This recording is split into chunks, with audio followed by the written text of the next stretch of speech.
अथ द्वादशोऽध्यायः।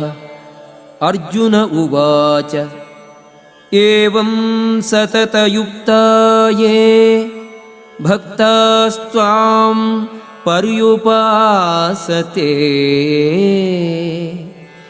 ये चाप्यक्षरम् अव्यक्तं तेषां के योगवित्तमाः। Arjuna inquired, which are considered to be more perfect, those who are always properly engaged in your devotional service, or those who worship the impersonal Brahman, the unmanifested? Shri Bhagavan uvacha Mayyaveśya mano ye mam nitya yuktaha upasate Shraddhaya parayopetaha te me yuktatama mataha. The Supreme Personality of Godhead said, those who fix their minds on my personal form and are always engaged in worshipping me with great and transcendental faith are considered by me to be most perfect. Ye tvaksharam anirdeshyam avyaktam paryopasate sarvatragam achintyam cha kūtastham achalam dhruvam sanniyam yendriyagramam sarvatra samabuddhayaga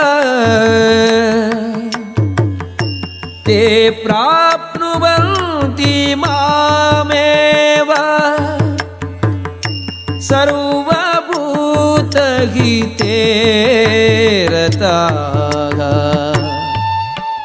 But those who fully worship the unmanifested, that which lies beyond the perception of the senses, the all-pervading, inconceivable, unchanging, fixed and immovable, the impersonal conception of the absolute truth, by controlling the various senses and being equally disposed to everyone, such persons, engaged in the welfare of all, at last achieve me.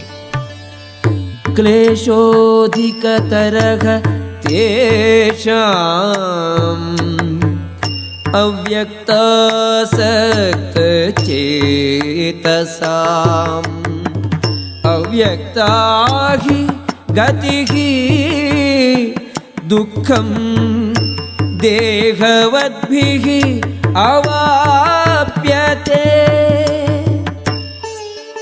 For those whose minds are attached to the unmanifested, impersonal feature of the Supreme, advancement is very troublesome.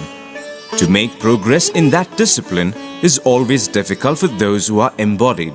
Ye tu sarvani karmani mayi sanyasya matparaha ananyenaiva yogena Mam dhyayanta upasate teshamaham samudharta mrityu samsara sagarat bhavami nachirat partha mayyaveshita chetasam. But those who worship me, giving up all their activities unto me and being devoted to me without deviation, engaged in devotional service and always meditating upon me, having fixed their minds upon me, O son of Pritha, for them I am the swift deliverer from the ocean of birth and death. Mayyeva mana adhatva mayi buddhim niveshaya nivasishyasi mayyeva अत ऊर्ध्वं न संशयः. Just fix your mind upon me, the Supreme Personality of Godhead, and engage all your intelligence in me. Thus you will live in me always, without a doubt.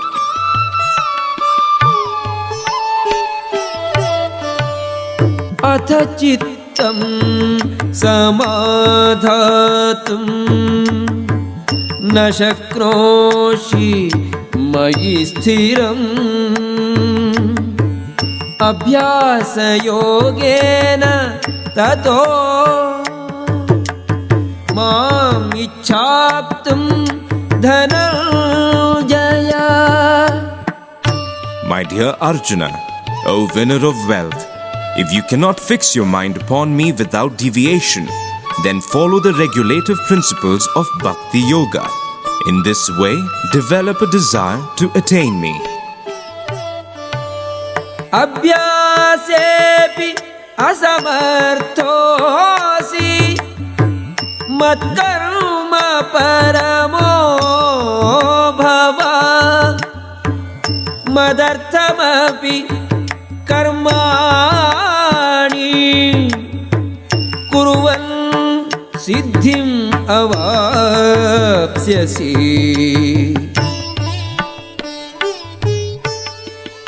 If you cannot practice the regulations of Bhakti Yoga, then just try to work for me, because by working for me, you will come to the perfect stage. अथैतदपि अशक्तोऽसि कर्तुं मद्योगम् आश्रितः. सर्वकर्म फलत्यागम् ततः कुरु यतात्मवान्. If, however, you are unable to work in this consciousness of me, then try to act giving up all results of your work and try to be self-situated. श्रेयो हि ज्ञानम् अभ्यासात् ज्ञानात् ध्यानं विशिष्यते. ध्यानात् कर्मफलत्यागः त्यागात् शान्तिः अनन्तरम्. If you cannot take to this practice, then engage yourself in the cultivation of knowledge. Better than knowledge, however, is meditation, and better than meditation is renunciation of the fruits of action, for by such renunciation one can attain peace of mind. अद्वेष्टा सर्वभूतानां मैत्रः करुण एव च. निर्ममो निरहङ्कारः समदुःखसुखः क्षमी. सन्तुष्टः सततं योगी यतात्मा दृढनिश्चयः. मय्यर्पितमनो बुद्धिः यो मद्भक्तः स मे प्रियः. One who is not envious but is a kind friend to all living entities, who does not think himself a proprietor and is free from false ego, who is equal in both happiness and distress, who is tolerant, always satisfied, self-controlled, and engaged in devotional service with determination, his mind and intelligence fixed on me, such a devotee of mine is very dear to me. यस्मान्नो द्विजते लोको लोकान्नो द्विजते च यः. हर्षामर्ष भयोद्वेगैः मुक्तो यस्य च मे प्रियः. He, for whom no one is put into difficulty, and who is not disturbed by anyone, who is equipoised in happiness and distress, fear and anxiety, is very dear to me.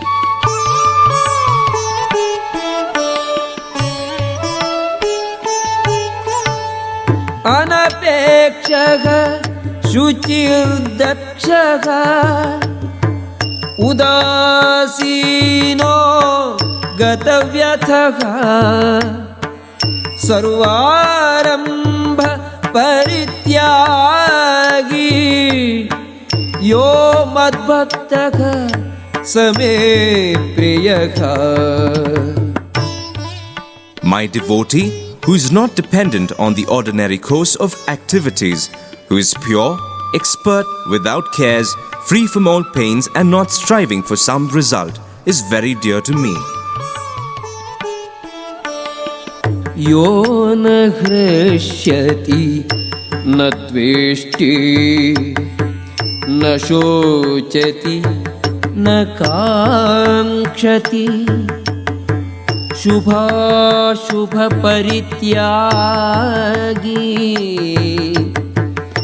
भक्तिमान् yes may प्रियः. One who neither rejoices nor grieves, who neither laments nor desires, and who renounces both auspicious and inauspicious things, such a devotee is very dear to me. समः शत्रौ च मित्रे च तथा मानापमानयोः शीतोष्ण सुखदुःखेषु समः सङ्गविवर्जितः तुल्यनिन्दास्तुतिः मौनी सन्तुष्टो येन केनचित्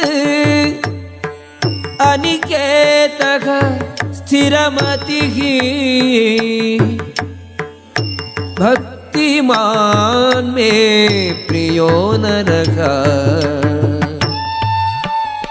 One who is equal to friends and enemies, who is equipoised in honor and dishonor, heat and cold, happiness and distress, fame and infamy, who is always free from contaminating association, always silent and satisfied with anything, who doesn't care for any residence, who is fixed in knowledge and who is engaged in devotional service. Such a person is very dear to me. ये तु धर्म्यामृतमिदं यथोक्तं पर्युपासते श्रद्धानाः मत्परमाः भक्तास्तेतीव मे प्रियाः. Those who follow this imperishable path of devotional service and who completely engage themselves with faith, making me the supreme goal, are very, very dear to me. ॐ तत्सदिति श्रीमद्भगवद्गीतासु उपनिषत्सु ब्रह्मविद्यायां योगशास्त्रे श्रीकृष्णार्जुनसंवादे भक्तियोगो नाम 12 द्वादशोऽध्यायः.